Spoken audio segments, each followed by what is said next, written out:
Okay, so I haven't decided if these are gonna be like present for the whole thing or if they just needed to make an appearance so that everyone would know what time it is. If you didn't already know, I know that the shades will give it away. I know that you know now.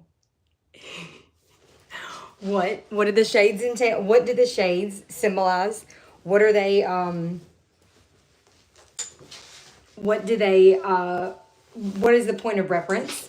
Well, a few things. Number one, the rapture, which is you would obviously need sunglasses for. And since we don't know when it will be, sometimes I wear them when I have a hunch. Also, it's awkward, like just in my head in the worst way, procrastinating, just awful version of myself that comes out to play every now and then, that does things like looks up Arabic or whatever those symbols were that I tried to make into the title to the of the live stream, just to procrastinate, just for no reason. Putting pressure on myself to do something that is not in no way an obligation at all to begin with. And then putting so much emphasis and pressure on myself to just like have a reason to be like, oh, this is terrible. I'm terrible. Now, granted, self-sabotage, if you will, for lack of better words, that expression or the act of has dramatically changed over the years. Praise God. So it is actually something that I can laugh about. However, it's not necessarily laughing about that as much as it is me just laughing at myself, almost like an out-of-body experience where I'm just an onlooker, witnessing this tragic, like sitcom of a, oh, it's just not good. But the crazy thing about it is though, and this is the crazy thing about it is that I do think that these moods or these whatever you would call them, these like things that I go through sometimes, which are not desirable, I would say, at least not for me. I do think that unfortunately they stem from an actual like a desire within myself, or like a strong urge, I guess, to actually do what it is that I feel like I need to do. So, it kind of is, I guess, I mean, I'm going back and forth a little bit, which is part of it, but it is kind of, conflicting in the fact that, I put this pressure on myself, but like I said, it's not things that I necessarily have to do, but it usually does, stem from, or it usually originates from having an overwhelming desire or like sense of like needing to do something, usually making a video, or speaking on a particular subject that's on my heart. And it seems like sometimes it is. Now, I mean, it seems like sometimes when I just kind of go with it, those turn out great. However, it does seem like the times when I really feel like something in particular is weighing on me very heavily, the kind of pressure that I feel to actually get it done is like it's just so different. And looking back, like in hindsight, if I were to watch my old videos, I probably would not be able to tell you the difference between the two. But the fact remains that, I do go through periods where I have something heavily weighing on my heart. And it really typically does come with a certain amount of heaviness and, a lot of other, kind of like debilitating, not so good accoutrement. But with that being said, it is truly a a blessing and a curse to feel a sense of, connection, if you will, to other people's emotions. I feel like if given the choice, I would definitely take that any day over a numbness or a lack of, feeling or emotion or anything like that. And I'm saying these things, I'm really not trying to go into depth, because again, it's very easy for me to, trail off in a direction and just kind of go into something too deep that is not even at all necessary. But, I do feel, as Lucy, stop. As the saying goes, the weight of the world on my shoulder, of my shoulders. Lucy, stop. In a sense that, it's just, I feel like it's nothing that I'm special in any way or cursed in any way, as much as it's just the more in tune you are with certain things, whether it be emotions or people or whatever. Lay down, Lucy. The more, connected you are to that or in tune with it or whatever, aware of it, I guess you would say, the more you're gonna experience it, and to higher degrees. And there's always a give and take with that, And I was actually telling a friend last night how, I remember the first time I ever consciously recognized someone else's anxiety as opposed to mine. And I don't know if anybody can relate to that on any level, but it was this really weird thing where I was sitting next to a person, and this has been years ago, but looking at them and just seeing everything about their expression, their demeanor, everything was just calm, cool, and collected. Absolutely. Which was their personality, but also just at that moment, and just looking at them and knowing they were falling apart inside, and knowing that I was feeling that, I don't know how to even really articulate it, besides it was like if you were to feel like a cold, if you walked outside and it was cold and you felt the cold air on your skin externally, as opposed to, drinking something hot and feeling it, flow through your body internally. That's how I distinguished that person's emotions as opposed to mine. And it was very, very distinct. And so ever since then, it's not to that extent all the time, obviously, and not with everybody and not with the same emotions and everything, but I do kind of hold on to that visual, kind of like that image of people's feelings coming on to me versus mine, being internally. And obviously, they're gonna, our bodies aren't like borders necessarily, but yeah, it was just crazy to feel that and to be able to recognize that. And then, like I said, I'm kind of being repetitive, but it really was kind of crazy to look at them. And it's one thing when a person tells you, I'm calm, but I, visibly looked at the person and was like, this person is calm as could be, meets the eye. But I could feel that wasn't necessarily the case underneath. So anyway, I say all that to say that, I give myself grace, and I don't, it's not like I said, it's not like I'm like, oh my gosh, I carry the burdens of the entire world. It's not that. It's, just paying attention to patterns, and again, as cliche as it is, the full moon, just human behavior.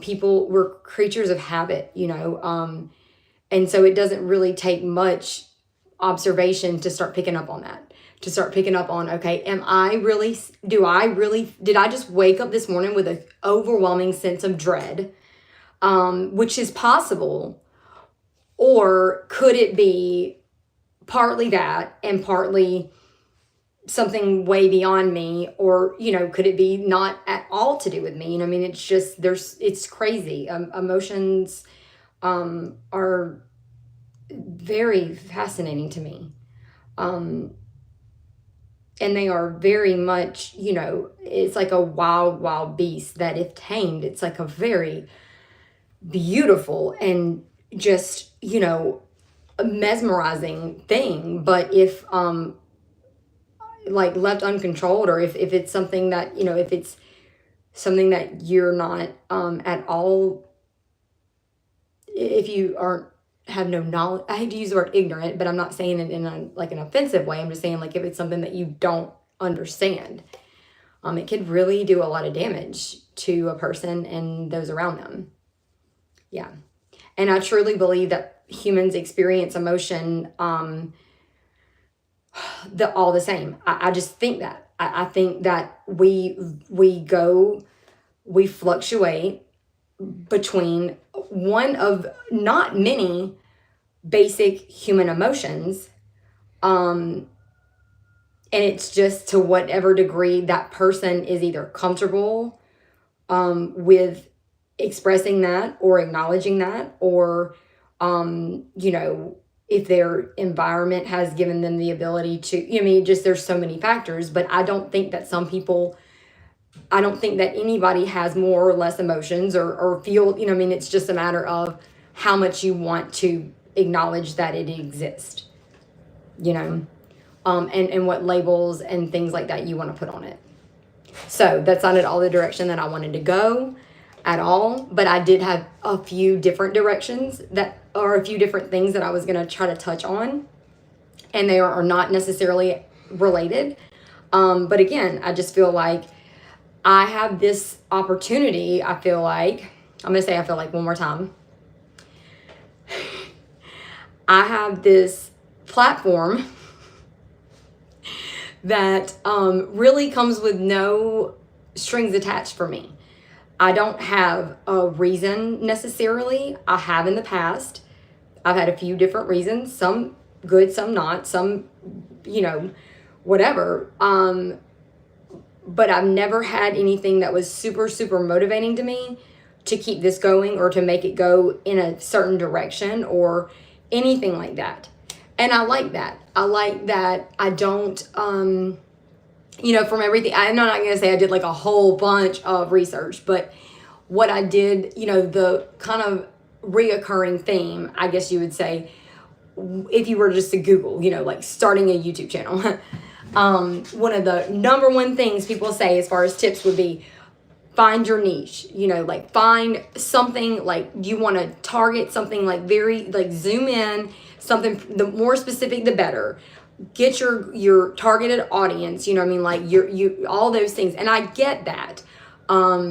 Have a purpose, have a, like all those things. Like I get that. But I don't operate that way. I could, but it would be because I had a very, very specific goal in mind or objective, probably money. But as it stands, this is not something that I don't. If you were to ask me what I want out of this channel or what my primary goal, if I could accomplish anything, it would just be to reach somebody in any way that helps in any way.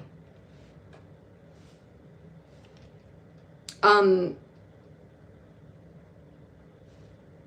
I mean, that's just, I think that's very simple and very vague, but also very much like it's solid and it's everything to me, I cannot even, like, God, I don't even want to sit here and really try to wrap my brain around how much time I have spent. I mean, countless hours over the past several years on YouTube, and I mean, not in one particular topic or person or channel or genre or anything, but just a few different main things, whether it be, God, Jesus, the Bible, Spirit, you know, like all that. I hate to be like, oh, that's, you know, but that, you know, that category, just information, music, not really entertainment as much as like, I mean, I'm going to get something out of it besides entertainment. I want to learn.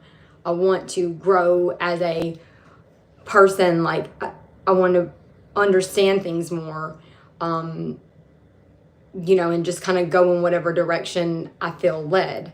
So in doing that and having that be such a huge part of my life and a major, like, just really one of the most major, like, influences, I guess, in my life, that's just kind of that's just what I'm doing, like, almost like in, you know, just kind of following that, just doing that, like copying that, I guess. Yeah. I do think that I have quite a bit of, I think that I could actually benefit a person in some way, to some capacity. I believe that. I believe that one of the things that I value, for what it's worth, one of the things that I value about myself is that I am very much okay with either delayed gratification or none at all.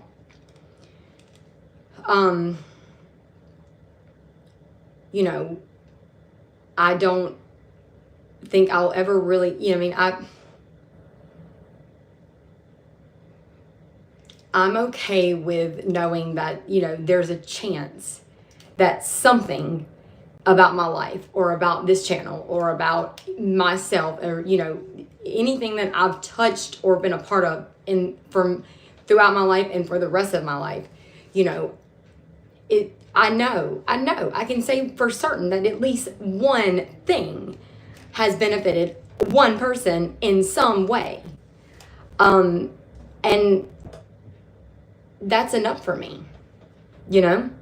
And really, like, to just kind of like continue, like, just to kind of go there. I also believe that, you know, either if the day comes or when it comes, when, you know, we face, whether it be judgment or we are held accountable or we, you know, our lives are taken accounted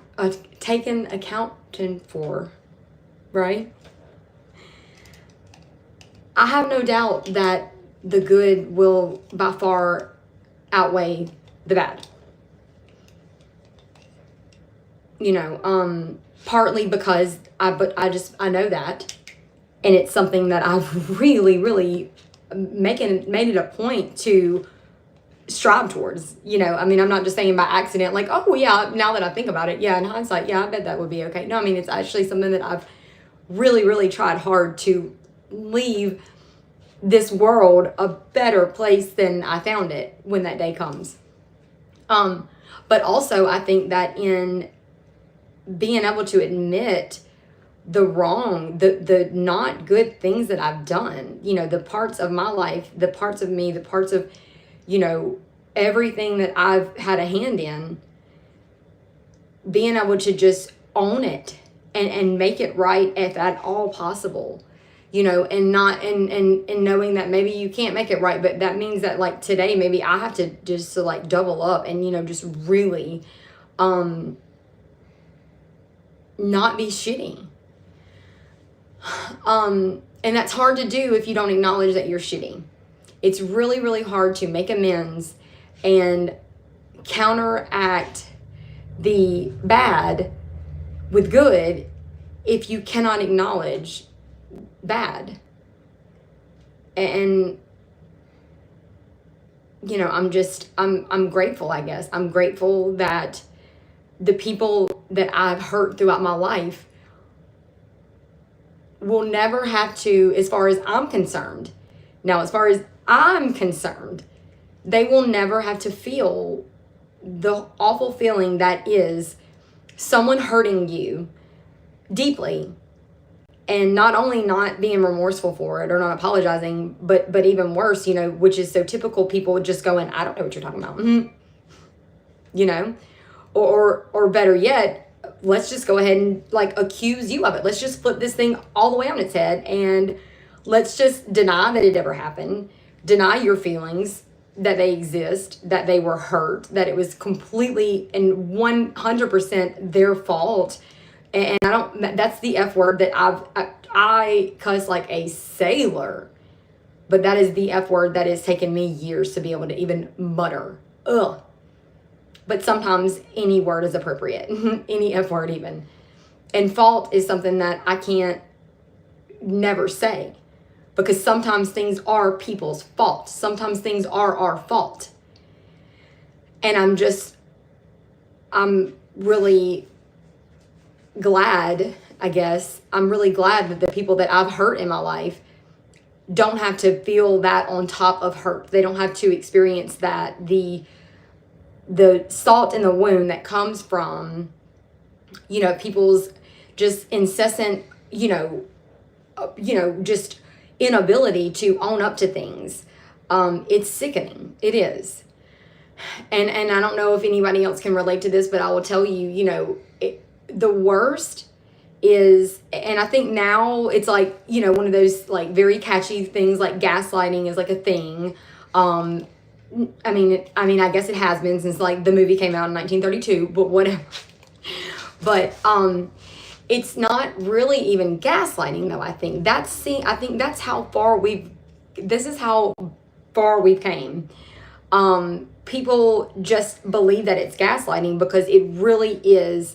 And I guess in a sense it is, but this person will be so delusional and they're like literally just so out of touch with reality that they can say to you with so much confidence, I don't know what you're talking about. What are you talking about? Hurt you? Me? No. And it really will make you feel crazy. It really does seem like the exact same as what the phrase, originated from, which is someone intentionally, excuse my language. I think I said this is made for kids, so I better just not say excuse my language. I better watch my language. But a person deliberately, intentionally, and like to a very extreme degree, screwing with another person's psyche. It just so happened that the movie, it wasn't even like about psychological stuff or emotions or, things in their life. It was like the actual home, I believe, like gaslighting, like, does it seem like the lights are dimmer in here? No. Seems fine to me. Are you feeling okay? Have you taken your medicine today? It's not funny. It's not funny, but it's what's crazy is to think that many, many years ago, someone doing that to another person in a very like childish, almost seeming way, like in a very like ridiculous scenario, you would think would drive a person mad. And now that's like a joke almost, because now people do it literally every day, and it's not with tampering with things like the temperature or like turning somebody's shoelaces inside out or something. It's like like, did you ruin my life? No. It seems fine to me. It's just like, it's not funny. It's disturbing how far we've came as humans. And actually, I'm not just saying this, in all honesty, that is one of the main things that I wanted to touch on. And I'm not going to go into a long rant about it because, there's just no point. There's really not. But hopefully I can find a way to just kind of like say what I'm trying to say without, I don't really have a lot of emotions about it, I think, because it's just became so, it's just life now. It's not like I'm just, I want to hold back because if I start talking about it, I'm just, oh, I'll be so furious. No, I mean, it's really, it's that maybe at some point I forgot that this might not be everybody's, like everybody might not be to the extent that I am just like used to it by now. Maybe there are people that are like, you know what? Actually, now that I think about it, it has, like maybe it's something that's not just, par for the course. But the fact is, something has happened over many, many years, I guess. But I want to say the past several years. And I want to say this too. It's very difficult. There's all the challenges that come with the things that we, like everything that's designed to help us as far as like advancements and technology and stuff. I mean, obviously the benefits are tremendous, but it comes with a certain amount of, there's a downside to it, and part of that is for someone like me that has trouble really connecting with people, in the sense of like my reality is not in line with most people's. I don't think about the same sort of things all day. Not all day, but like typically on average, the things that consume my mind and my focus and really I would, like my priorities, my focus in life is just not that of most people's. And it's not good or bad. It's just what it is. And so it's a lot harder to have a steady, like a decent grip on reality when it's not everyone's like obvious reality, if that makes sense. I don't need people constantly to validate to me, like, or just walking past people having a conversation and I overhear them talking about how the sky's blue. And I'm like, it is. I've been noticing that. But it is nice to hear other people just, casually confirming that to me. I thought, maybe I was just thinking outside the box. So there are things that like the collective consciousness, like we all agree on, there's a lot of things that we all just agree on that that is reality. But on an individual basis, when a person believes things that are not, in line with the majority of the population, things like what's the word I'm looking for? Like when you're like your news feed, your home feed on like social media and stuff, when it is so easily adjusted to your preferences, that's something that is very convenient, very nice, I would say in general. But for me personally, it's hard for me to gauge what I'm seeing is actual, like, okay, this is something that's serious, or this is just, there's 3 other people in the world that think this, that made a video on YouTube about it, that showed up on my home screen. Does that make sense? Like, I mean, and maybe this is me being like full-blown autistic right now. Probably is. But, to say like, for example, I have a very good, very basic, but appropriate example. The rapture. I could not tell you for the life of me, I could not tell you right now if there are people like literally crawling this God's green earth, like from one end to the other. Everywhere you look, people are like, the rapture, it's happening tomorrow. I know this, let's talk about it. Let's make videos about it.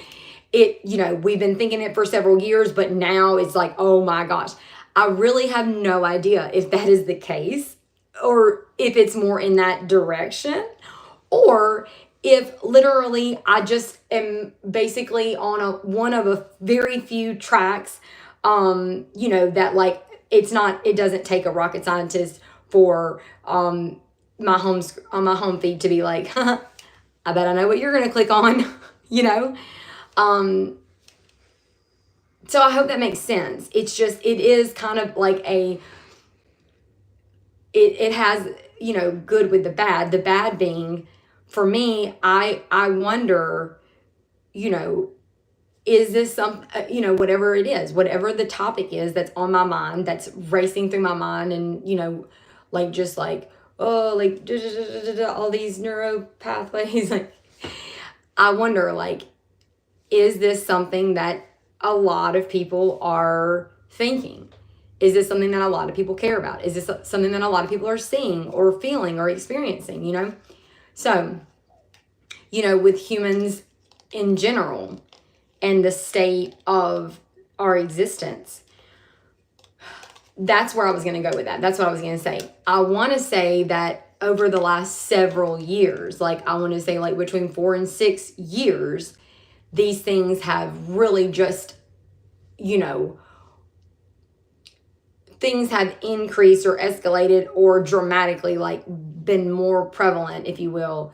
Like it's increased at an exponential rate over the last several years. I have seen things that have led me to believe that, I've heard a lot of people giving their, testimony or like talking on their channel or whatever, and saying things that sound pretty typical. Like it all started in 2018 or, this was something that, like I remember the day, X years ago, when everything changed, when the world changed, when my world changed, when, whatever.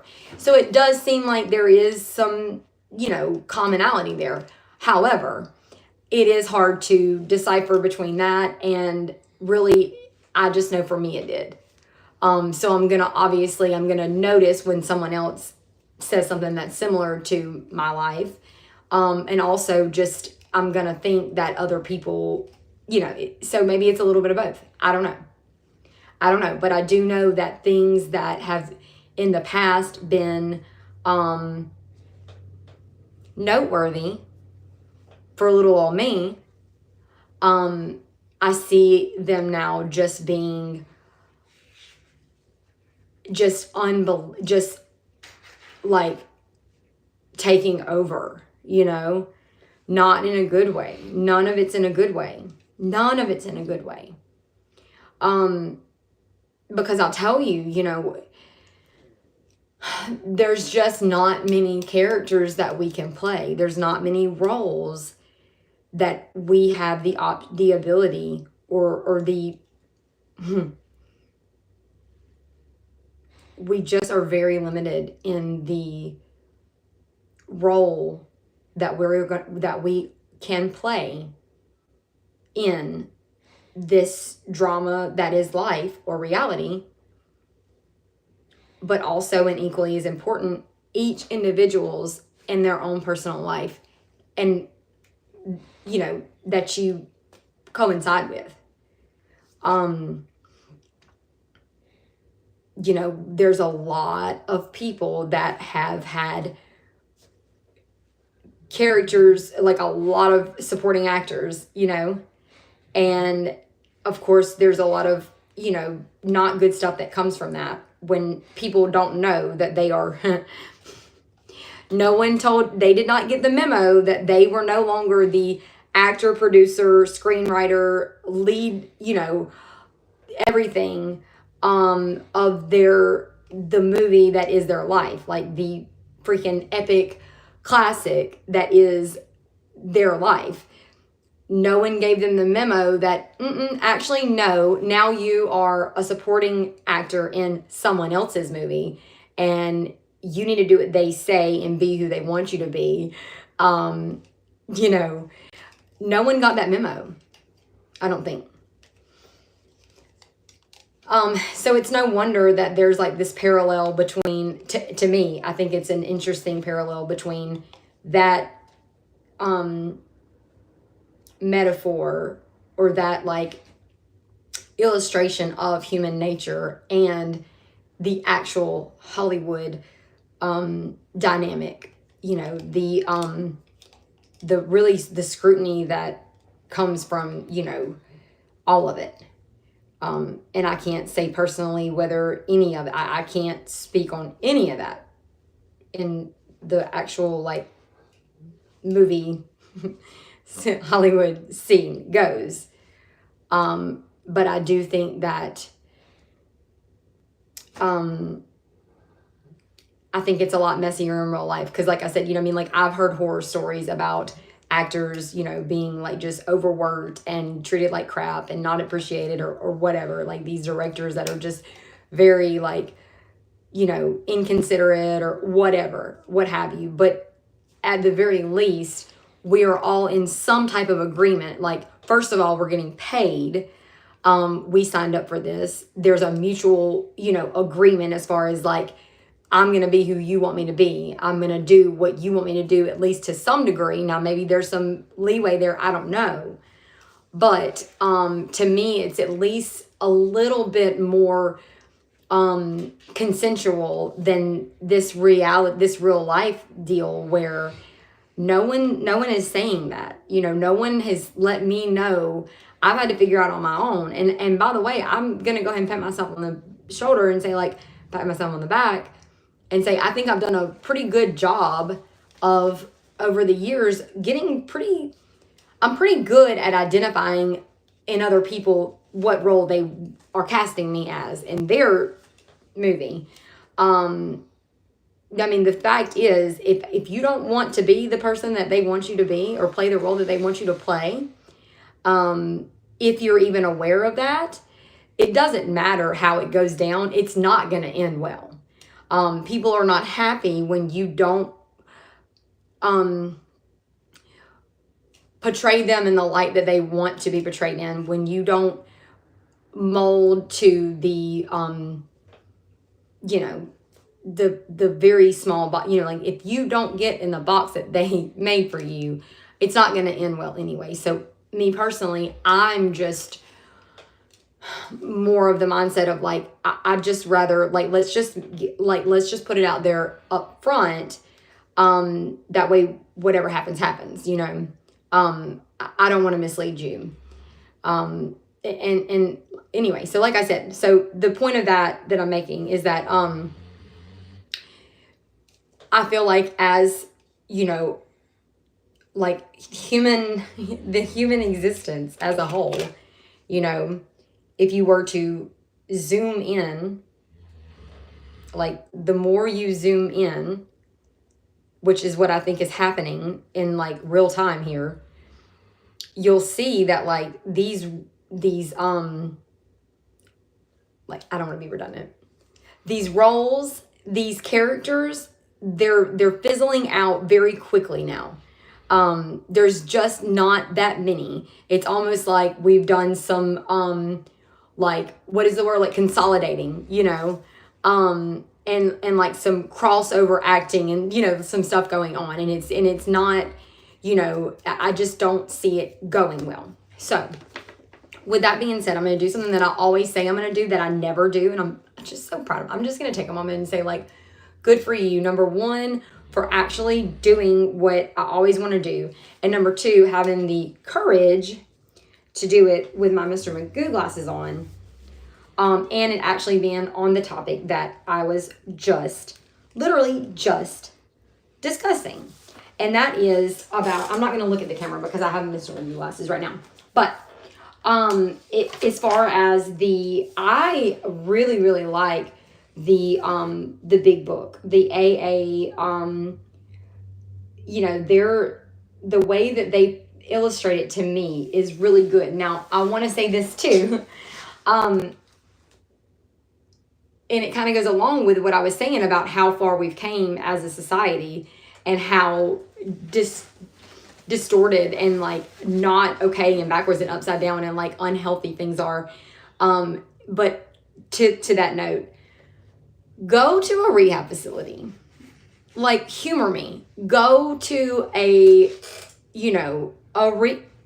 rehab facility, a drug, you know, a medical facility that is specifically geared toward mental health and drug addiction, detox, recovery, all of that. Go check it out. It's probably, depending on how much experience you have with them, they're not the same as they have been, like, at all. And I don't know how long they were the way they were. I can't really say, like, with 100% like certainty, but I know now. Well, I'll tell you this, that, you know, several years ago, This is not funny. This is not funny. Several years ago, there was a lady, Miss Robin. I'm going to go ahead and put her out there.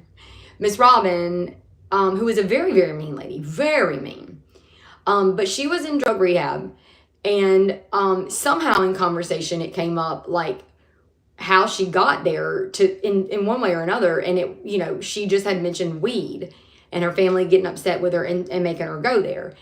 And I kid you not, the counselor at this pretty decently established facility laughed, like from her belly, like laughed out loud when she heard that, like legitimately. And was like, when she kind of like caught her breath, was like, Miss Robin, sweetheart, you're not supposed to be here. Like literally was like, your family really hates you that much that they sent you here for weed? Baby, like, no. And it was so funny, but it, again, funny but not funny. Also seeing that she really was a very unpleasant person. I'm like, is it wrong? I mean, is it like, I remember, you know, being in Atlantic City when I was like 17 years old at a casino. And this guy next to me, this man, like this gentleman, was very, very intoxicated, it appeared. And they had, I don't know for how long they had been serving him non-alcoholic beer. And I kind of was like, you know, even at 17, and it's kind of like, this is all new to me. And I'm like, and he was being quite, you know, obnoxious, you know, he was being a bit much. But I just thought, you know, are they doing that to, like, what is their reason behind that? Because it seemed like it was a little bit of like mockery. But yeah. So, like, is it wrong that, you know, Miss Robin's family sent her to rehab for weed? Anyway, that's not the point. That is not at all the point. The point I was making was that was many years ago. Was it unprofessional for the counselor to laugh at her? I mean, I don't know, because it was literally like, it was a very instinctive response. Like, it was genuine. You know, Miss Robin, like, you're not supposed to be here, baby. Like, like, you're talking about, like, marijuana. Yeah, no, you don't need to be here. So, anyway, I say all that to say this. You know, you go to a rehab facility now, it's just, again, I'm speaking, it's not like this is something that I do, like, once a week or anything. But, from what little, you know, like, information gathering I've done, what little legwork I've done, these people are not as sick.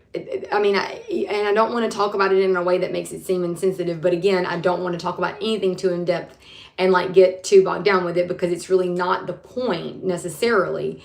But what I'm saying is, you know, like, I will never downplay the seriousness of the opioid epidemic, crisis, whatever you want to call it. It was bad, fentanyl, all of that, horrible. I get that, absolutely.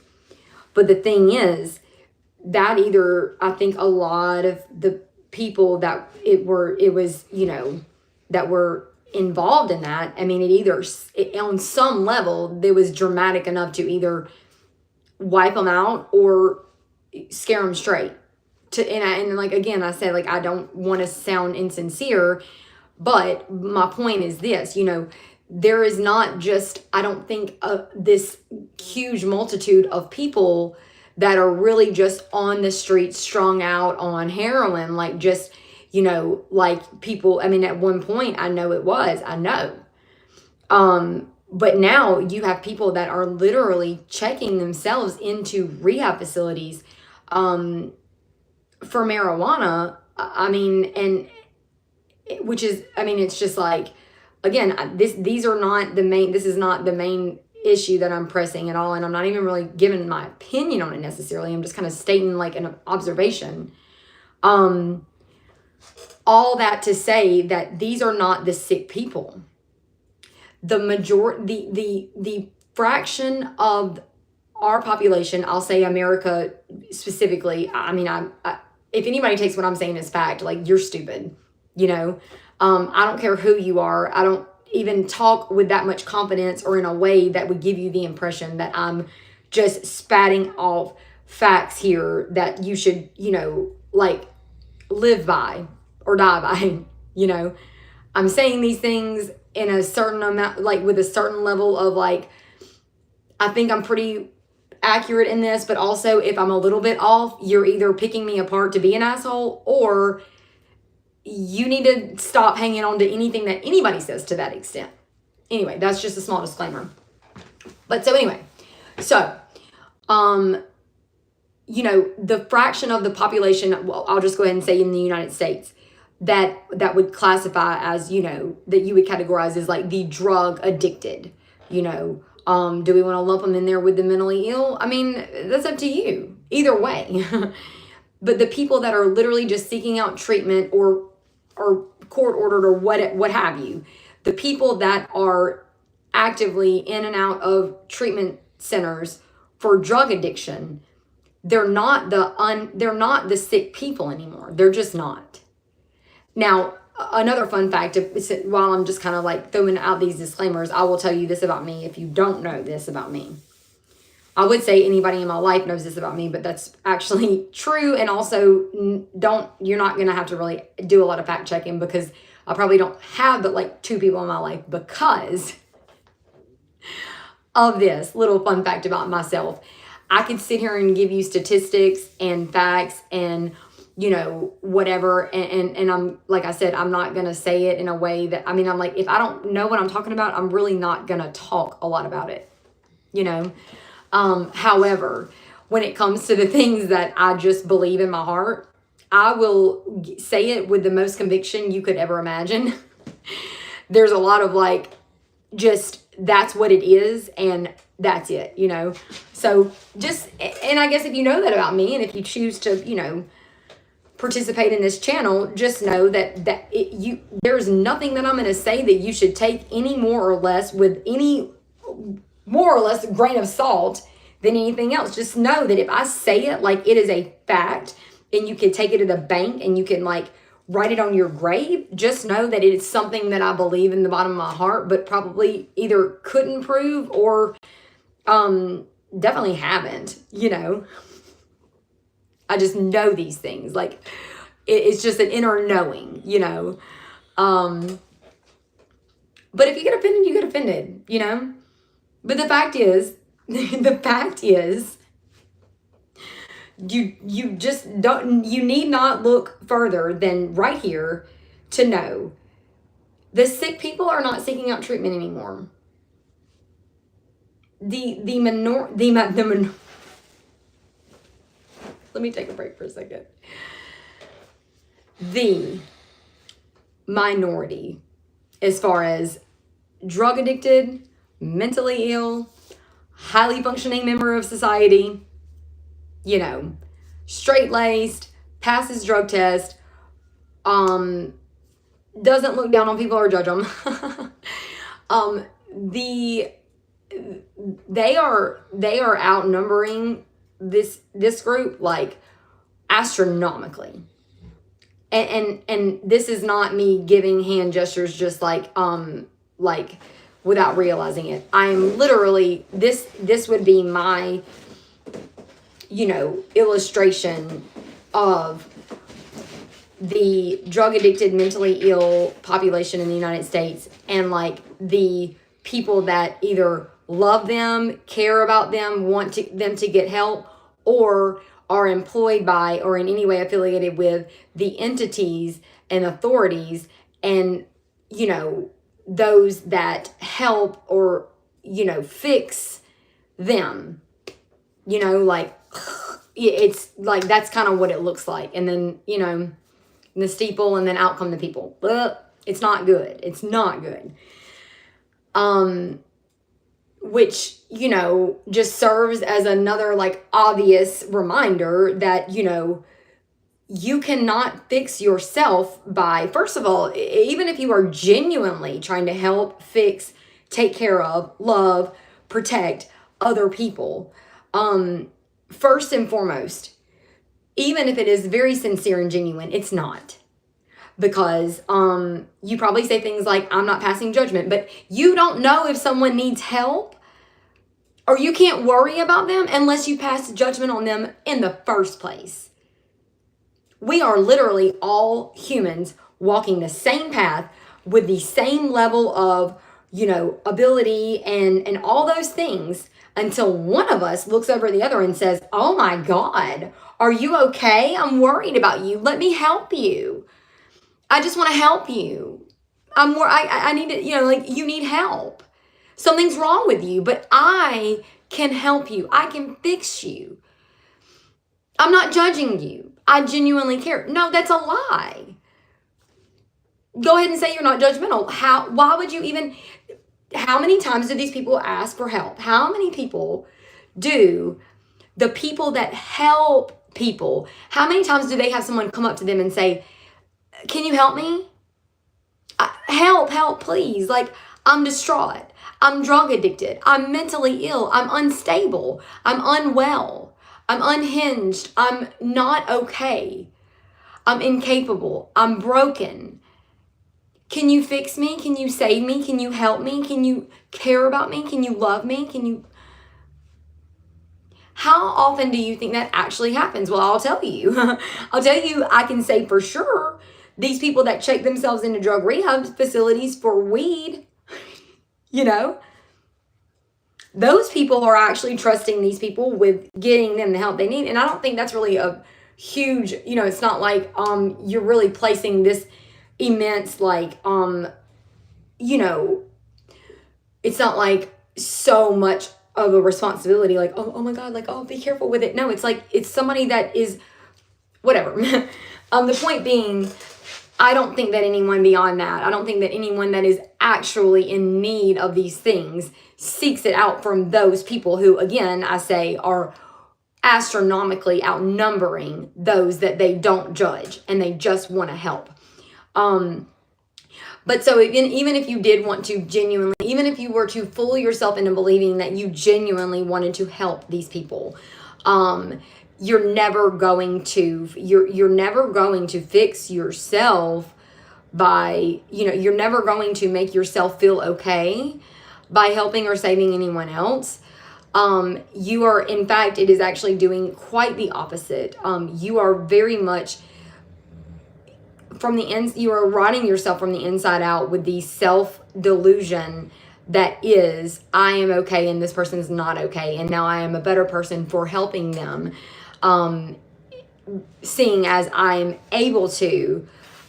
These are all lies. They literally are cancer that eat us from the inside out.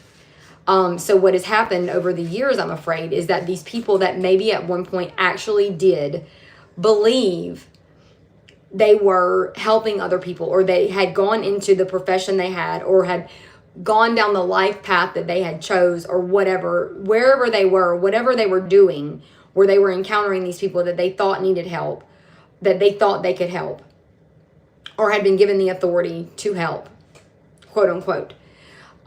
Maybe it started off not quite so sinister. Maybe it wasn't at one point so malicious. Maybe there was a little bit of truth to the delusion that was, I can help you, I can fix you, I'm not broken, you are. But those days, I'm sorry to say, they are very, very, very long gone. They are just gone and over. And I wish somebody would have told me, babe, that someday these would be the good old days, But, just like Macklemore's career, unfortunately, and maybe Kesha too, those days are just gone. What you have now is people that are absolutely, without a doubt, in my humble opinion, they are sick. They are very, very, very sick on the inside. And one of the biggest, I think, symptoms or causes of their sickness is the denial, the hypocrisy, the delusion, the constant lying and cognitive dissonance that comes from surrounding yourself with people that you deem less than you, or more not okay than you, and thus you know, in doing so, putting yourself higher and higher on this pedestal that gives you the authority, the right, the audacity to offer help to them and then to force it on them. Well, now you're forcing it on them, because the more and more you do this, the more you lie to yourself, the more and more you are not proving to anyone, especially not yourself, that you are okay. And so, and people understand that as well. So the more you try to help people, the less receptive they are, I'm assuming, the less likely they are to just fall into your arms and just relinquish all, you know, everything, and just give you that free reign to just save their precious little souls, you know. And then the more desperately you in turn need it, because you are at a point where there is no way you could look at yourself in the mirror. First of all, you could never be honest with yourself, period. But to be honest with yourself about the fact that you are in fact either just as bad or worse off, more broken, more all the things that you have not only deemed people as in a negative way, judged them, you know, by default, put them in a lower position than you. But I'm willing to guess at some point you also took it a step further and made a joke out of it. You either bullied them or mistreated them or neglected them or talked shit about them behind their back with your other little helper friends, if you're a nurse or if you're a whatever you are, whoever you are that helps people. It's gone really far in the opposite direction.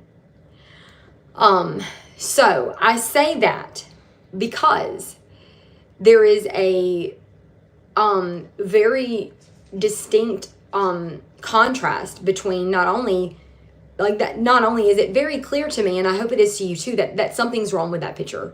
Very much so. Very, very wrong with that picture. But beyond that, I guess you could say like the ironic icing on the cake would be the book that was written so many years ago for these exact people who were in fact drug addicts or, you know, alcoholics, who were actually facing like serious problems as a result. I mean, you know, some things never change. Some people never change. Some scenarios never change to some degree. But I mean, these were people that were like, I mean, really, and I would say a lot of it was even more maybe physical than, I mean, it was spiritual and it was mentally and emotionally, and it affected their lives and their families and their finances and all that, of course. But they were like drug addicted in the sense that like they were in the hospital not being treated for bipolar 2 disorder, but like delirium tremens, like withdrawals to the point that if they were not taken in the care of a doctor, they would die. So that's serious in a whole different way, you know. And again, I'm not saying that these things don't happen anymore. I'm not saying that this is not like, this is totally like a thing of the past, but I'm saying that the book that was written in very, very beautifully and just like well written. I mean, it's I don't think it's blasphemous at all to say next to the Bible is probably one of the most powerful, influential, life-changing, truth-filled, you know, just, I mean, the people and everything that went into writing that book, it was something far beyond this dimension or this, you know, I mean, there was a lot going on there, and it's very beautiful.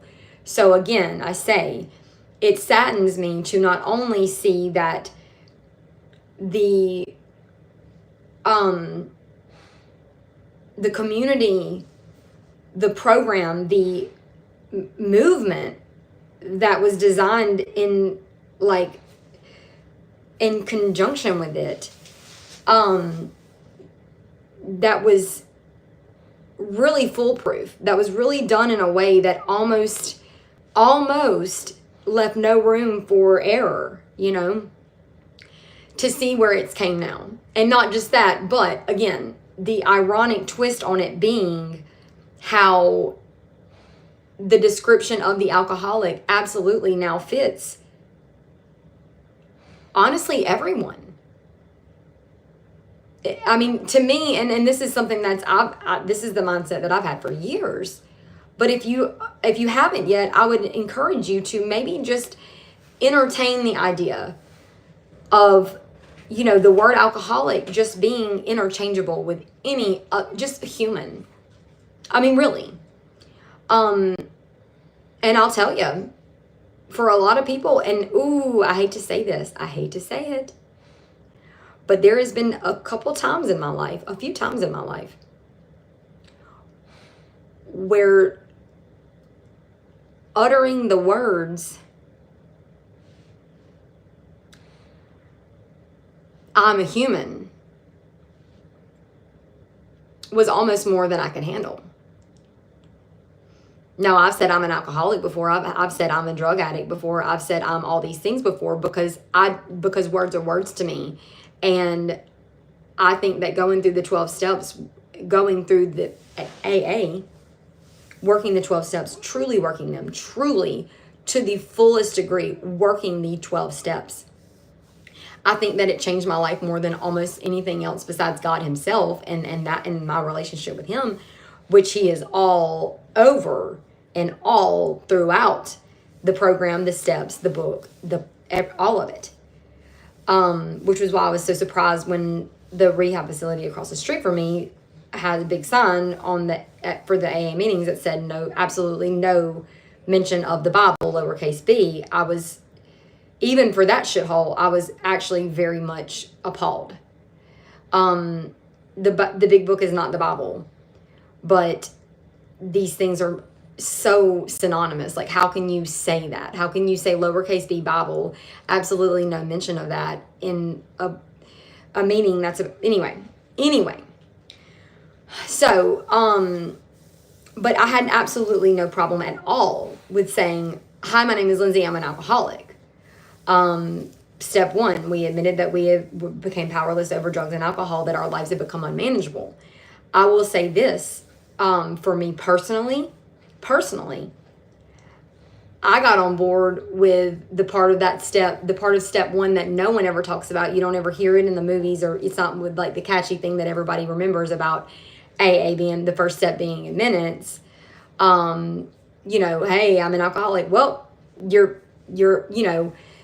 gotten somewhere because that's the first step is admitting, and you did that. Like, I understand, like, that's like a very overplayed thing, but what gets mentioned less than that, in which I related to 1,000%, was the part where we admitted that our lives had become unmanageable. Now, whether that be a symptom of addiction or alcoholism or substance abuse or anything else, or just, life as it, as it turned out to that point, that would probably be on an individual basis. But for me personally, I clung to that because there was no denying that. And I don't care if I fit I didn't care whether or not I fit the bill for being technically an alcoholic or technically a drug addict. I don't think they were going to kick me out or try to make me prove that I was one or the other.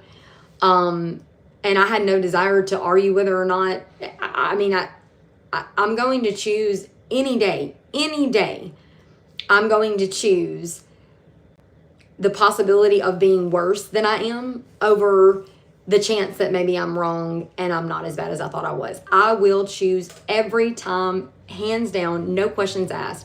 I will go with the possibility that I'm worse than I even thought. Especially if it's something as trivial as putting a label on something. Who is that crying? Baby, what are you crying? Did y'all hear that? Brittany just started whining all of a sudden. Was you having a bad dream, baby?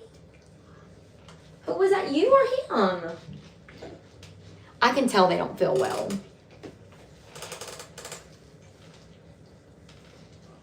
Are you okay, baby?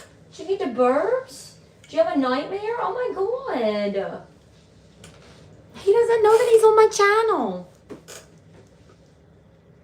She looks, my mom told me, I remember my mom saying this when I was young. She said, I don't remember if she told me this when I was older or if I remember it from being a child. Either way. She said, I could always tell when you were sick. Like if you were running a fever or if you were like really sick. She said, I could just see it in your eyes. I just always knew when you felt bad. And it's crazy because like I see that in Malu. Like I can look at her and tell she's just run down. It's like allergies or you know, the weight of the world being on her shoulders too, you know, like mother like daughter. And she's got girl stuff going on, poor baby. Her's not a girl, not yet a woman. I love her so much. You just can't even imagine how much I love this thing. Can you even see her? I have my spot saved. Can you even see that?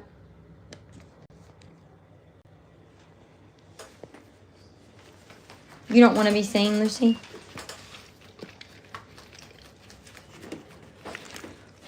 Her's giving the phone kisses. I love you. I do love her so much. And I don't know if there's anyone that can relate to this on a nurturing motherly level. I'm just making words up. Do y'all do that? Is that a mom thing? But I guess it's like the most bittersweet thing is when your babies are sick, because it's like you don't, like you would give anything to hurt for them, you know, or to take that pain or that sickness or whatever it is, to take it away from them. It's so awful to watch someone that you love, especially your babies, suffer. But in a very sick and twisted and like human way, the cleanness, the kneading, you know, it's just like, oh, come here, you know, I just, oh, like, look at this, like, I'm literally about to fall out of my chair. Let me get my feet in there. No! I don't even know if I'm doing a good job showing her. It's probably, I mean, you can probably look at me and see that, like, projection much. I'm like, these babies are very distraught. They look like death. Babies. But anyway, so, it is sad. I think it's very sad that, you know, Bill, what's his name? Bill Burr. Dr. Bob, Anonymous, Dr. Bill Anonymous. He's probably rolling over in his grave right now. Just at the, you know, just knowing that, you know, well, I mean, I guess really no. And in a way it's like, well, you know, like, well done, sir. You know what I mean? Like, you cleaned up a damn good portion of the entire, you know, like, you know, addicted population of the world, you know, like in the history of the world, you know, like people really are, I think that those things are, those issues are the least of anybody's worry. But anyway, God rest his soul. Good man. So, I'm just gonna do this. So you can, I just don't want my, I don't want my Mr. Magoo glasses. So this is what he was saying about and it's in the chapter, I think it's like chapter 3, how it works. You know, it says, rarely do we see a situation where a person is not able to recover, you know, if they have the ability to be, and I'm just kind of paraphrasing here, like the ability to be rigorously honest with themselves. But it was saying how, you know, the alcoholic, it's a situation where, and I love some of these words that they, like these catchphrases and the way, like just the wording in itself, it's so like outdated, but it's so spot on. Like, I just love the words that they use, to paint this picture of the, like I said, at this point, I would say the human condition, you know, beyond any type of addiction or anything like that. But it says, you know, we had to stop playing God. It didn't work for us. We came to a point where we realized a life ran on self-will cannot be successful. You're never going to succeed at, a life ran on self-will. It said most people try to live by self-propulsion. I would compare that to me, something that I've really I'm very fascinated by the, intrinsic versus extrinsic motivation. So like, I feel like, self-propulsion, intrinsic motivation, will, these things all are kind of like in the same, ballpark as far as like, why are we doing the things we're doing? Like, what is driving us to, make the choices that we're making? Are we even making these choices? Are we acting like out of sheer instinct? But anyway, I just jotted down some notes, but it was saying how basically the actor, it's the actor who wants to run the whole show, which again, I feel like is very, like, it's very eerily similar to the actual Hollywood scene from what I gather, as far as, people, like we watched the series Love on Netflix, which is great, by the way. But how they were, so Gus is he's the tutor, like the on-set tutor for the child actors in the show, that, whatever. But then all of a sudden he starts wanting to like write the screenplays or whatever. And they're like, he ends up getting, well, anyway, the point of the story is they're like, why didn't you just stick to what you are here for? Like, why did you want to do that?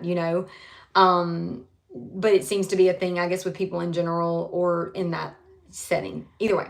Anyway, so they are driven by 100 forms of fear. And I wrote that in like big letters, like fear. They are driven by 100 forms of fear, self-delusion, self-seeking, self-pity, and an extreme case of self-will run riot. I don't know why. I know they're not saying it in a good sense. I know it's not like being portrayed in a good way by any means. So I'm sorry that I get so excited by it. But that expression, self-will run riot, it sounds like maybe it could have been like I guess I'm thinking about like the Zoot Suit Riot or whatever. Like, it definitely has a catchy ring to it. It probably does not look as appealing when played out in like a real life scenario.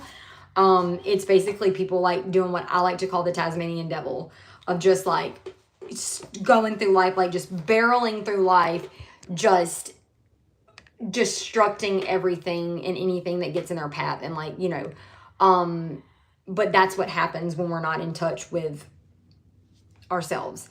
And obviously one reason that we cannot be in touch with ourselves is because we've resorted to things like drugs and alcohol or other unhealthy addictive behaviors, or whatever it is that we have found to cope with or save us from either the trauma that we've experienced, or to keep us from experiencing trauma, like either or, horse carriage, either way. These things that at one point probably did protect us, heal us, just they did those, they did that for a period of time. And it doesn't matter what it is. It doesn't matter if it's like going into people with like ADD that have obviously like resorted to dissociating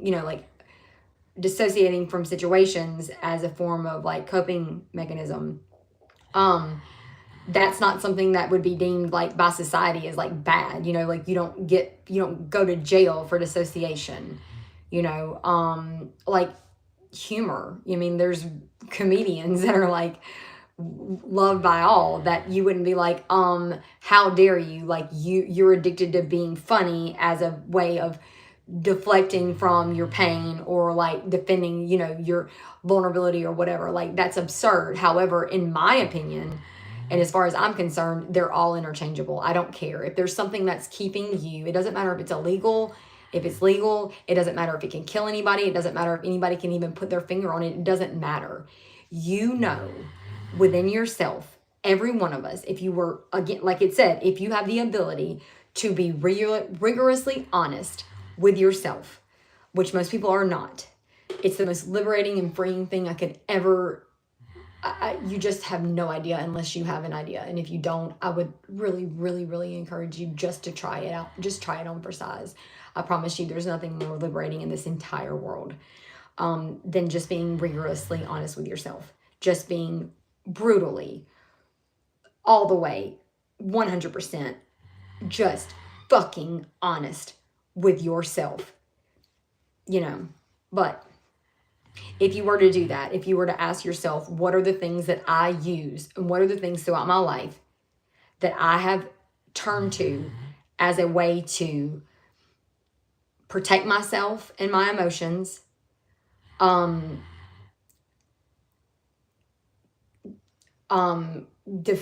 protect myself and my emotions, what would the word be? Like, either heal from or cope with the aftermath of, you know, not being able to protect yourself. I mean, like having those things violated, being hurt, being traumatized, being feeling bad, feeling negatively. You know, I mean, it doesn't matter how big or small. I mean, everybody is different, and it affects people. Different things affect people differently. I mean, it's like there's no, like the amount of like the what did it be called? Like the probability, right? You know, like the amount of different, you know, combinations of like what could have happened to you, when it could have happened, how you know, like recovered from it, or how you responded to it. Like it's infinite, you know, just period. But regardless, what I'm trying to say is, if you were to look at those things and go, okay, the first time I was ever belittled by someone that had, you know, like an authoritative figure, whether that be a teacher, a parent, you know, someone older than me, whatever. The first time that I was, you know, either actually embarrassed or belittled or humiliated or put down or whatever, called out, you know, whatever, whether it be real or perceived. The first time that happened, the feeling, the sensations, like everything about it, the blood rushing to my cheeks, the palms sweating, the just the whole world kind of closing in on me as I felt like everybody just, you know, I stood there just naked and vulnerable and humiliated and ashamed and just, you know, like the terror that brought me was so debilitating. It was so horrible that, number one, I'm not even consciously thinking this right now. This is not a thought process that is actually going on in my brain, because the experience was actually so horrible that I can't even acknowledge it at all.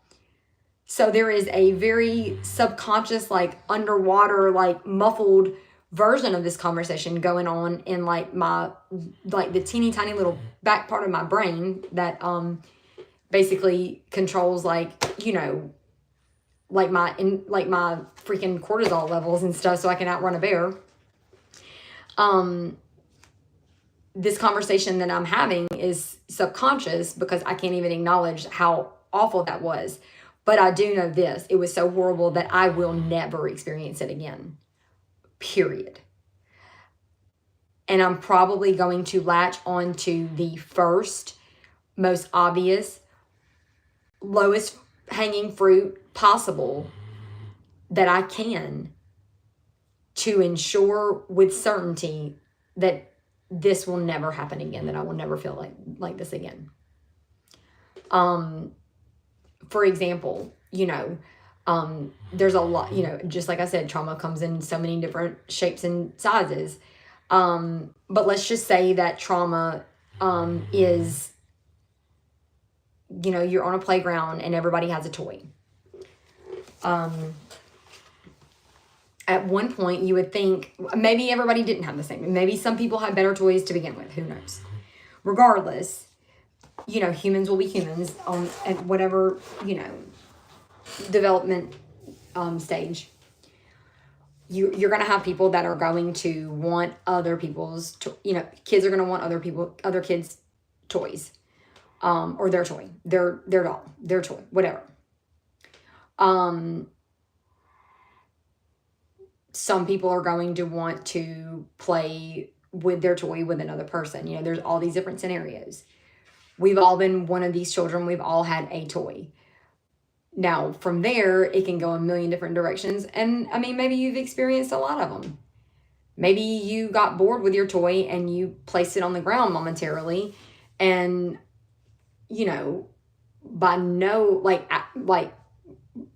it just shocked you. You had no idea, wasn't expecting it at all. When you turned back around, your toy was gone.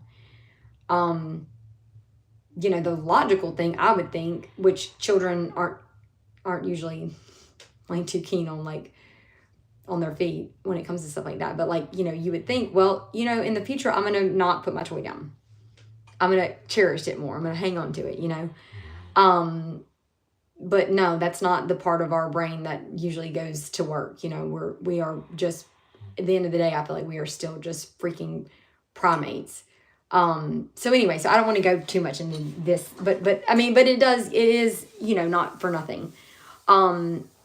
If you had someone come up to you and punch you and take your toy from you, well, I think we could all agree that would be something that you would not want to experience again. Well, what are you going to do? Some people would opt to, again, this is all very subconscious. I don't think anybody ever really, especially as a child in this hypothetical scenario, ever consciously, deliberately makes these choices. However, on some level, we change our, behavior in a way that changes the outcome. Some people will just say, I don't even want that toy. I don't want another toy. I'll just never have a toy. I actually really don't like toys that much. I'm glad they took it. Then, you're also going to have the people that'll go, steal the toy back and steal another one, or better yet, they look at the person the child that stole their toy and realize they had a little more strength to them, and that's probably why they took the toy from them. So naturally, I'm gonna look for someone that's weaker than me and have that same scenario play out again. I'm just gonna reciprocate that onto somebody else, or whatever. Obviously the path of least resistance is always negative, so it's a lot easier just to do unto others as has been done unto you, but that's not good ever. So now you have the me's in the world. Even as a child, we had our halos and our wings that we had to tuck into our school uniforms and stuff. You have the me's of the world who would probably, first of all, have to sit there and actually rack their brain to understand how this even happened in the first place, because, they've probably done, their due diligence in making sure that they were in a area of the playground where they would be least likely to be targeted, or to have they made sure that they had a toy that they enjoyed, but also that other people maybe didn't necessarily care that much about, to minimize the risk of having said toy taken from them.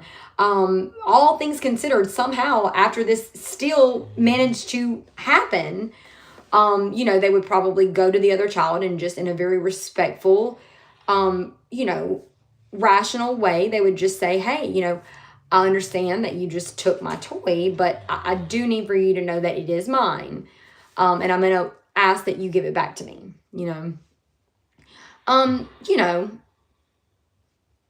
whatever.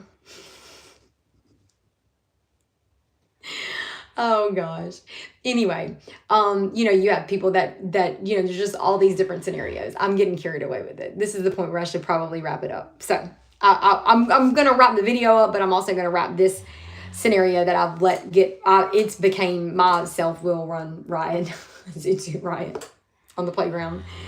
You know, if you are the type of person who only wants to play with a toy when someone else does, when you get bored with your toys and or forget that you have them all together until someone else has one that's better or compares or wants yours, you need to do better. You're operating from, what was I talking about? That little part of the back of your brain, like the reptilian brain, your amygdala, the lizard brain that's about the size of like a teeny tiny little peanut, maybe, that literally is in charge of releasing hormones into our body like cortisol and adrenaline and epinephrine and, you know, basically just survival fluids so that we can either outrun a bear or at best not bleed out or, you know, heal from the wounds as quick as possible until the EMS gets there in the woods in the, you know, in this scenario.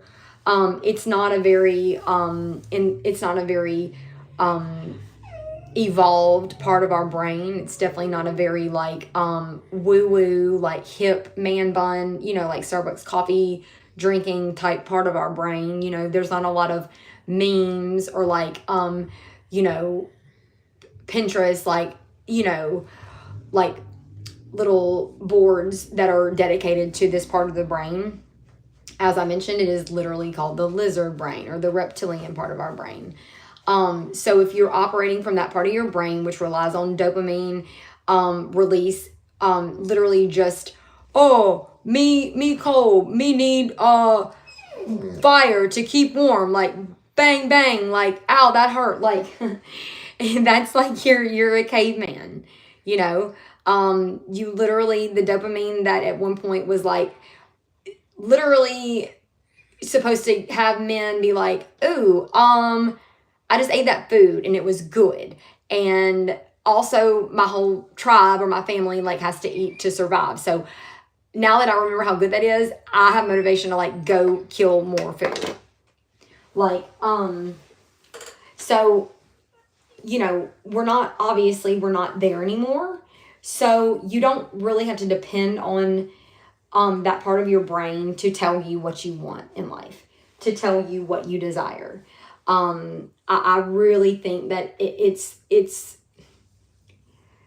trust me, please on this, trust me, you will never regret going the extra mile just to, you know, venture up that stream, you know, just to take that journey, if you will, to the more hip evolved, you know,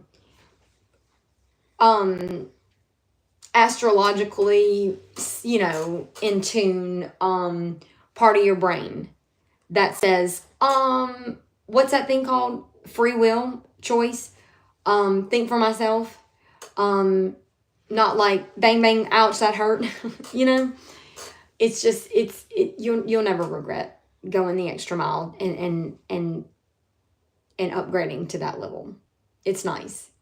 It's nice to know that you want something because you truly desire it, because it is actually something that is in line with your authentic self. And, you know, it's just different. It's just different. It really is. I'm so hungry right now. It's probably about time to wrap this up. This has been like a very long one, but I wanted it to be, because I am going to do this as often as I can, for as long as I can, because it costs me nothing except time, and it's something that I actually am very grateful that I have an abundance of. Now, granted, I have the same amount as everybody else. I just, you know, the difference being I don't have a lot of other obligations that consume the majority of my time like other people do. And I'm very fortunate for that. I'm very, very thankful that I have a life that allows me to have ample amounts of free time to devote to things like this. And I don't want to waste that. So I don't want to sound arrogant and be like, if I can help people, if I can help people. But I can if I don't try. I'm never going to do anything productive with this with this time that has been so generously allotted to me, if I don't at least try. And with that being said, I'm not gonna, like I said, I've really, really gotten better at giving myself grace and patience and not judging myself harshly, because the thing is, before I just like made myself push record for this video or this live stream, I actually had just looked at the video that I uploaded yesterday, and I didn't watch the whole thing. That's the point that I was going to make, is that, you know, I wanted to make sure it was okay. You know, I wanted to make sure I didn't have like my shirt not on or something else. But also, I'm very much, like, I'm absolutely positive that the fast forward button works like to a T. I know that from my own experience. And I also know, and am by no means offended in the very least, at a person wanting to skip here and there, or not being, like, I mean, I've bored myself. Stop. I didn't want to sit there and listen to myself. I just wanted to kind of do a one over real quick. So, and sometimes I listen to my videos just to make sure that there's something. I really tried to at least one time listen to the whole thing to make sure I didn't say anything that was off the freaking wall. Because sometimes I do. Really. Like, sometimes I say things that are so out there, and I just don't care, because, like I said, if you hold on to anything that I say to an extent that it would make a difference in your life, well, I'm not even going to say that, because there's no way. It's just not. That's not going to happen. It's just not. If for whatever reason you just are like on a mission to like just believe everything and like bank your whole life on it in any way, have fun with that. Like, that's stupid. You know, like I said, my goal, my hope, my desire, ideally would be to reach a person or people to some capacity, to make an influence on their life in a positive way, to either tell them something that they were not aware of, open their eyes to something that maybe they had never considered or seen or experienced or known, or to make a person even if it's just for a moment, to feel not alone in a situation, whether it be something they experienced or just how they feel or anything like that. It doesn't matter. It's the thing is, like, if I'm doing that, I automatically know it's not going to be that profound, because it's just, that's not realistic. You know, I'm not going to get a call from somebody that's like, you changed my entire life, you know? But praise God for that. Because it would be foolish not to automatically know without a doubt that any phone call that you got, and this is so stupid that I'm even talking about this, because like, who does that? Hi, you know, whatever. I'm like, just but whatever. On the scale of important to nonsensical rambling, I'm like, I'm somewhere in between. It's whatever. Whatever. But I'm never going to get a call from another somebody saying, you ruined my life. I have never gotten that call, and I never will. I promise you that. That is insane in the membrane to think that anybody would ever say that I ruined their life. But it would be crazy. It would be crazy for someone to hear anything that I've said, or even a whole video, or anything about my content in the, metasphere to say that they took hold to something that I said, whether it be incorrectly or whether they took it out of context or whether I was just running my mouth about my opinion and saying it in a way that sounded really factual because it was like so like an inner knowing that I was just like, I'm telling you, this is how it is.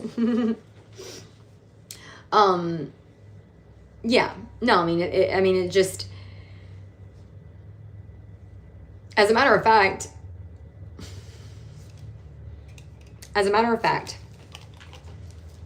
if there's one thing that I would love for a person to gain as a result of my channel in any way, it would be, assuming that a person didn't already have this ability, harnessing, learning, embracing the ability to take everything with a grain of salt, to have a certain level of, what's the word I'm looking for? Like maybe just a little bit of apprehension. Y'all stop. Why are y'all being like this right now? No. I'm almost done.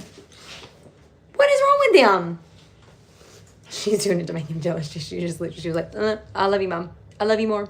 Nah, Roscoe's on the ground. Can you reach him? If someone told me that that's what they gained from my channel, my life would be complete. If someone actually said, you know what, I used to hear things that people said or read things or whatever, and I just kind of, maybe not to the same degree, but like depending on the amount of authority that person might have had in their, the conviction in their voice or their status or their qualifications or their uniform or what have you. I used to just take it as at face value. If somebody said that's what it was, then that's just what it was. And after stumbling upon your lovely channel, I have, I understand now that there's nothing wrong. In fact, it is actually the most liberating, most, the best thing in the world that I've already said about 3 other things. Like to be able to take something and just weigh it out,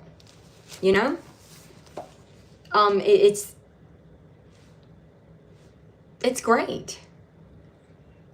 It's fun. It's just a game to me. Like if you tell me something like, Lucy, stop. No. Tell me something that's going on in the world right now. Tell me a fact as far as politics or on the global scale or a celebrity breakup, or something about the dinosaurs. Anything. Shoot me a fact. And it's not personal. I have no emotional stock invested in it. I mean, well, some things, but either way, regardless, I'm going to take what you said and I'm going to either be like, oh, really?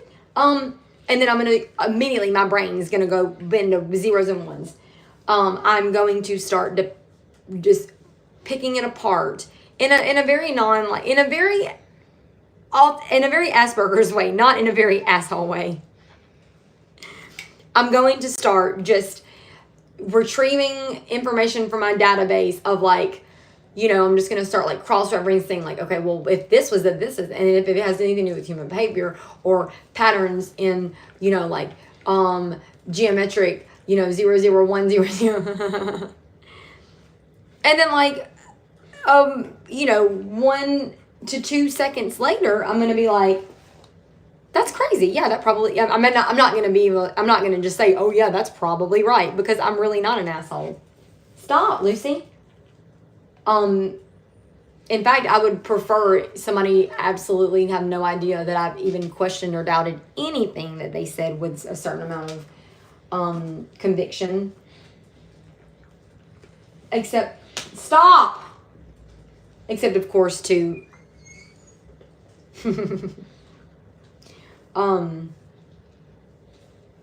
What's it called? Like, when you, like, debate something or, like, rebuttal? Anyway, it's time. They're being needy. I'm being needy. I had other stuff that I wanted to talk about. It just doesn't matter anymore. I might do another one later. I didn't do the comments because I can't focus when they're on there. And I do have fun sometimes just going on a live stream just with the chat on and like having nothing in particular to talk about. But I've got things that are weighing on me and they're important, and I feel like there's absolutely no way in hell I'm going to effectively get that done at all. When people are like, show us your eyes. Where are you from? Bye.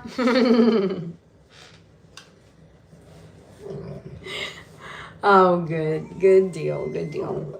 Well, these dogs are driving me crazy. I guess I'm gonna go eat some lunch. So I would like for you guys in the stop it. I would like in the comments for you guys to tell me, even though I did not discuss this whatsoever, what's your thoughts on the rapture? What's your thoughts, first of all, on the title of this live stream, in like a, nomadic, language, but also the rapture itself. What gives? I know what you're probably going to say. The day or time, no man knows. Well, guess what? I'm a woman. I'm just kidding.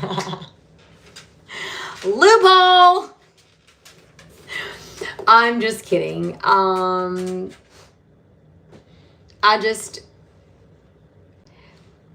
trying to make the most of every day that I'm here. But I promise you, however it goes down, whenever it goes down, you won't see me crying. What are y'all doing? Stop! You're not going to see me crying. As I'm being teleported, into another dimension, or, like on the videos where they're like, oh. I'm not going to be like, wait, maybe I changed my mind. Who else coming? Did we get a RSVP count? What about The Bachelor? All right, I'm out. Okay. These dogs, I'm about to go hang them. They call me red-handed. Okay. Use your blinker. Love your neighbor as yourself. Thank God the Father for all things. Pray for forgiveness for your sins. Just love. Love the way Jesus did. Love the way God loves. If you don't know what that way is, if you've never been shown, I'm sorry, it's not your fault. Most people haven't. But just ask God. He really will show you. It'll change your life. It'll rock your world. God, love me the way you do. Show me what your love is like. So I can, even if it's just for a fun little game of comparing it to this thing these humans call love, He'll show you. And he'll just completely immerse you in his perfect love. And you'll never have to go to a drug rehab facility again, because it's just not even anything like you could compare it to anything else. So I hope that for you. I wish that for you. Like, subscribe, comment.